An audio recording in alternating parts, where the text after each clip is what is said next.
Hiki ni kisa cha Yusufu, mtoto wa Yakobo, aliyependwa sana na baba yake. Baba yake ambaye ni Yakobo akamnunulia kanzu nzuri, akampenda kwa sababu alikuwa ni mtoto mwaminifu na alikuwa mtoto msikivu. Baada kile kitendo cha kumpenda kikawachukiza ndugu zake wale 11 wengine.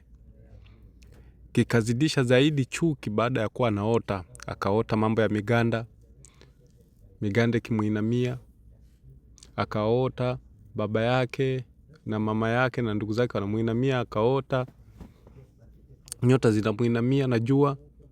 Siku moja Yakobo akamtuma, kumbe akakuta ndugu zake wamemtegea mtego, wakamtupa kwenye shimo. Lakini Ruben akashauri, hapana, tumtoe humu, tumuuza angalau kwa hawa wafanyabiashara wanaoenda Misri. Basi wakakubaliana. Haya, wakachovya ile kanzu yake ambayo ina damu, wakamchovya, wakampelekea baba yao kuwa huyu ameliwa na wanyama wakali. Mzee Yakobo akalia sana. Alipofika kule kwa Potifa,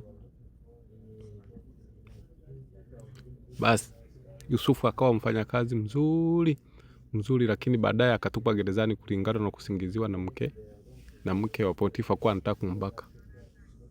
Naona kule Yesu na penyewe akampa upendeleo bado. Akaanza kutafasiri ndoto humo gerezani. Naona na Farao alipopata ndoto mbaya akaita watu wengi kuja kutafsiri ndoto, wakashindwa tu. Akatokea Yusufu akaitafsiri ile ndoto barabara. Basi Yusufu akapandishwa cheo, akawa mkuu wa gavana wa kule Misri. Basi wale ndugu zake wakaja kutafuta chakula baada ya kupatikana njaa kule kwao. Basi Yusufu akujilisha, akawapa chakula chote, ila kwa baadaye kabla hawajaondoka akajizihirisha kwao.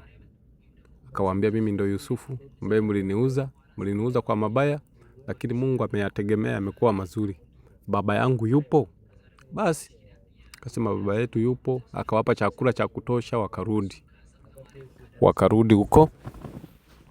Waliporudi wakaenda wakamleta Yakobo na ndugu zake wengine, wakamleta, wakafurahi kwa pamoja. Baada ya kuunganika wakafurahi kwa pamoja, wakawa kitu kimoja.